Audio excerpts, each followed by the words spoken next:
แข่งอาคารได้เลย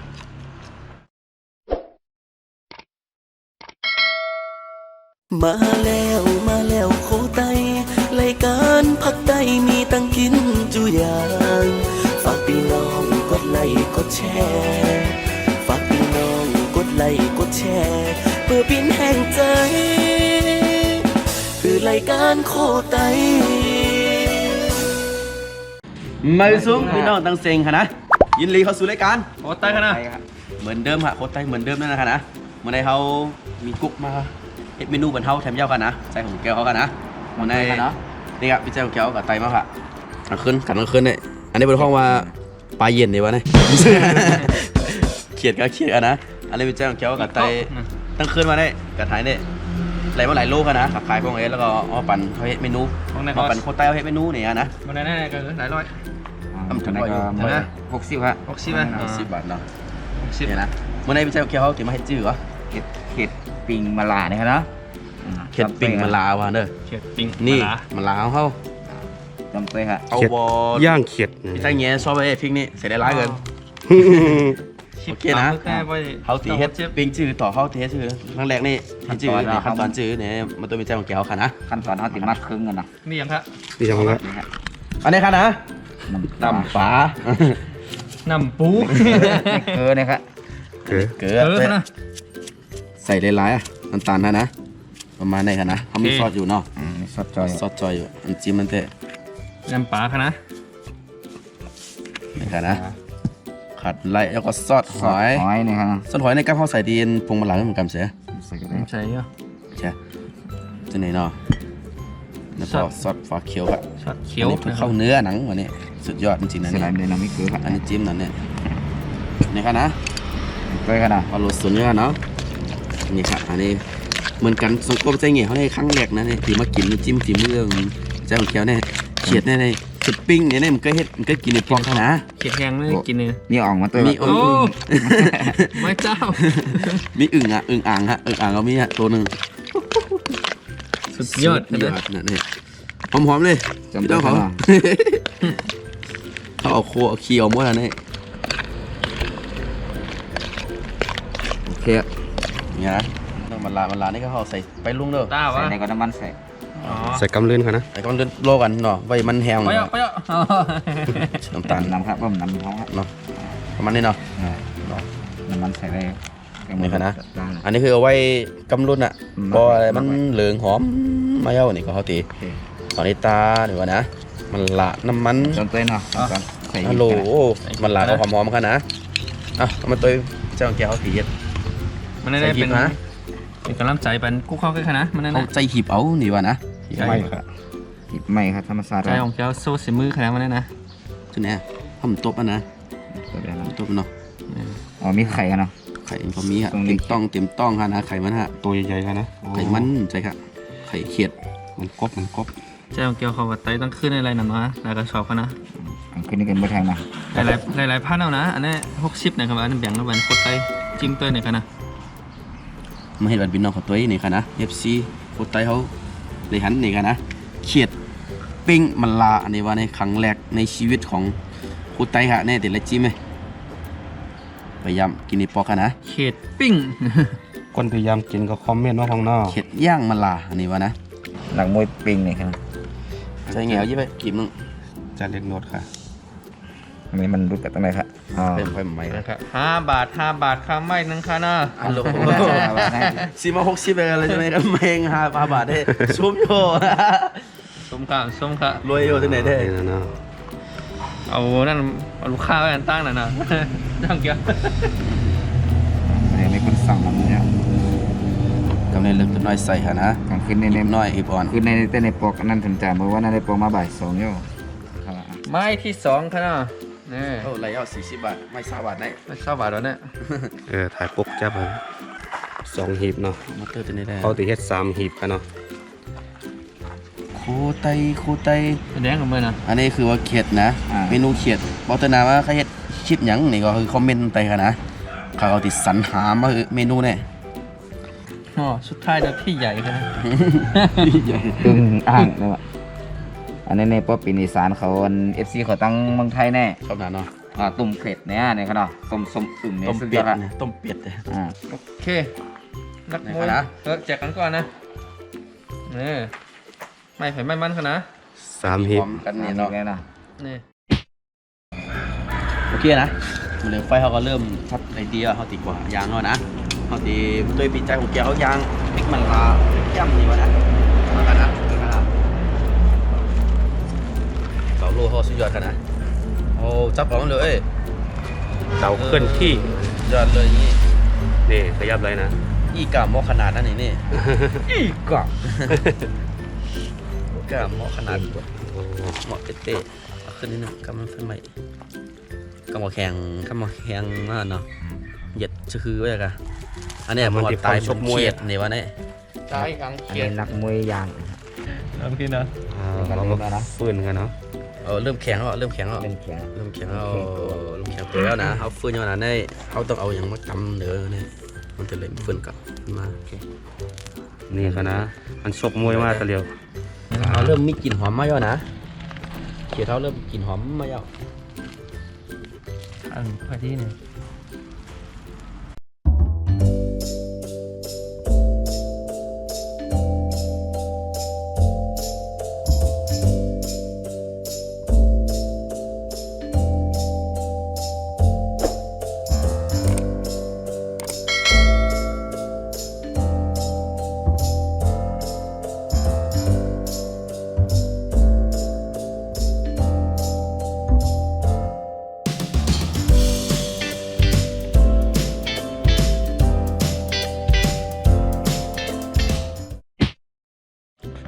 ไม่ได้นะมันได้จะได้ตามมาหลานมันเลยครับ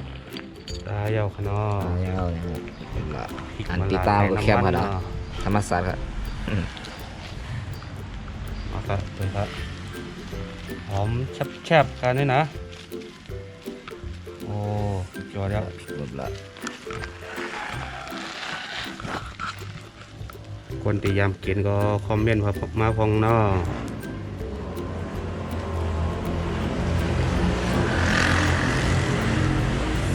โอ้หอมมันมากครับพี่ยอดน้ำหอมมันออกมาแล้วไหนหอมมัน อายหอมจงเข้าถึงครับเดี๋ยวอายหอมโอ้สุดยอด ไข่มันก็สุดยอดของมันถูกต้อง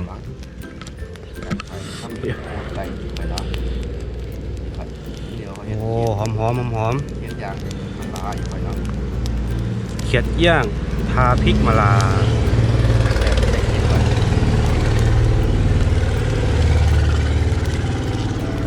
โอ้ร้อนครับร้อน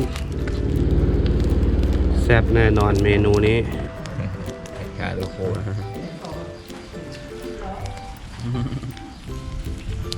กาทั่วๆเนาะ ใส่หลายๆครับใส่หลาย ใส่ตุติกุตังมันเนาะ ๆถ้าไผ่เสร็จแล้ว ขามันอร่อยครับ เสร็จจอดๆแล้วมันตั้งแต่ เป็นได้ ขาอ่อนมันนะ ขามันอร่อยค่ะเนี่ยขามันเนี่ยสุดย ก อด ดกินได้บนเลย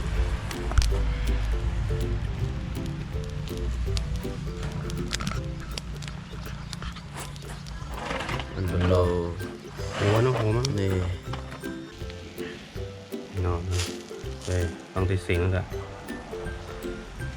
คนตียามกินน้ำยามกินนะเจ้าไหนก็คอมเมนต์มาตั้งไต YouTube กันเนาะ FC เขาตั้งเสียงกันเนาะ FC โคตรไตนี่เมียเจ้าไหนก็คอมเมนต์มาค่ะไปยามกินเต้เจ้าไหนก็คอมเมนต์มากันเนาะยามกินเยอะเจ้าไหนก็คอมเมนต์มาพองเนาะ FC วิจัยแง่เนาะ FC วิจัยของแก้วเขา FC วิจัยคำลาเขาเจ้าไหนก็คอมเมนต์มากันเนาะ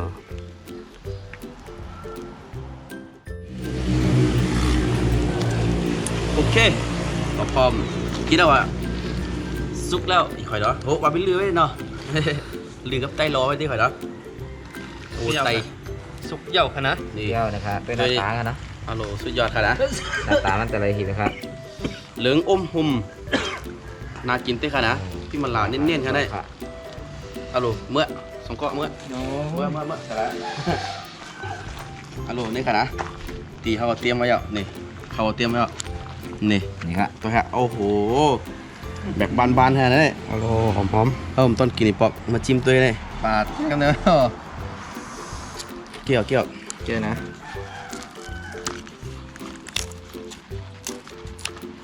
ออกลงไป ฮัลโหล ๆโอ้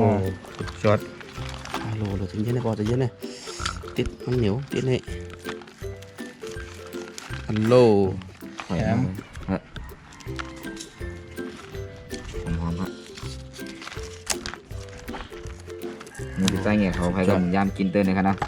เขาสิลองเต้นนะครับ นี่ครับลงไปไอ้ตัวใหญ่กันนะอืม โอเค ครับแตงโมกับติมีกันได้แค่นั้นนะเอาเดี๋ยวพ่อมากินตัวเขานะนี่ คลิปคะแนนกันเนาะ พริกสดๆจังไหนครับนี่ค่ะนะปอโต้สุดยอดเหนือมันก๋วยเตี๋ยวนะนี่เนาะ มาครับ เต้นขนาดลองเต้นกันตั้งเลยครับ กูเขาลองตั้งค่ะนะ ลองเต้นนะครับเฮ้ย โอ้ไม่เสียง สุดยอดฮัลโหล ข้าวเหนียว มาละสุดยอด เยอะ หอมก็หอมหวานก็หวานฮะต้องจิ้มตั้งฮะ กับข้าวหนูข้าวหุงกันนะเจ้าครับข้าวเหนียวมีฮะ คนนี้ไม่เต้น ยิ นะ บโชยนะครับ นี่เขากินขามันเอาเหรอก ำจับยามอ่ะ อร่อย ได้ไงครับจิ้มได้ฮะ ครับพี่เอ๋จะมือเดือดอ่ะ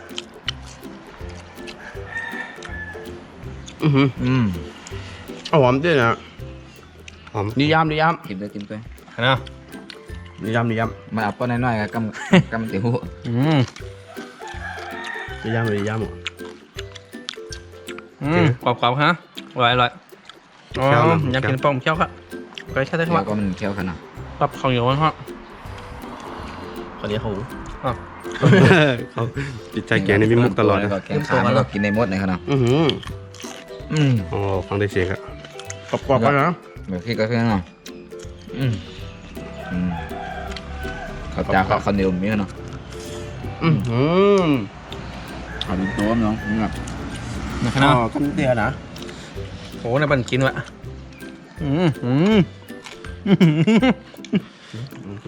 สุดยอด กรอบ อินน้ำลายกันนะตากองก็หอมมันหอมเต้ๆเนี่ย หอมกรอบๆอ่ะพริกมาลายก็สุดยอดครับ เขาจิ้มเอาตัวใหญ่ๆนี่เอาแขนขาได้เนี่ย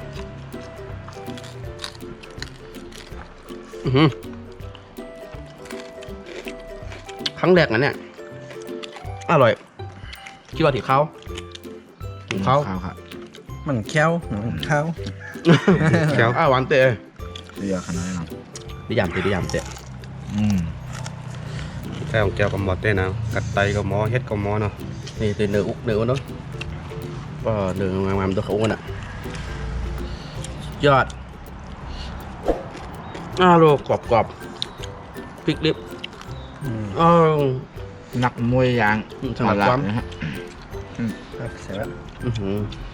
เป็นตัวนี่นะครับ เผ็ดมันเนี่ย ขนาด เป็นจังไงกินกับกรอบอย่างเดียว กรอบฮะฟังเรากรอบช่วยยอดครับ ยอดขนาดกินเป็นโต๊ะครับเขาเนี่ยมันกล้ากินเด้อมีนะครับสุดยอดอร่อยทุกส่วน ก็ให้มันต้มเลยจังไงจำเนาะ ก็มาข้ามเลือกตัวหน่อยนะมัน ขวานนะเนี่ย หวานตั้งเดี๋ยวนะ เป็นตัวแรก นี่ทำตัวได้นี่แข็งๆอันนี้กรอบๆอันนี้เกลือ เอาตัว FC ใคร ไม่ใจแง่ไม่กินในฟอกเลยนะ มันยำกินในฟอกเท่านั้นนะ กระโดดเข้ามันนะ เต็มหมดเลยเกลือหอมเต้นหรอ หอมโหนนุ่มอ่ะโหนขากรอบ เขาเด็บเขานี่อันนี้แค่ขานะเขาอุกตกขา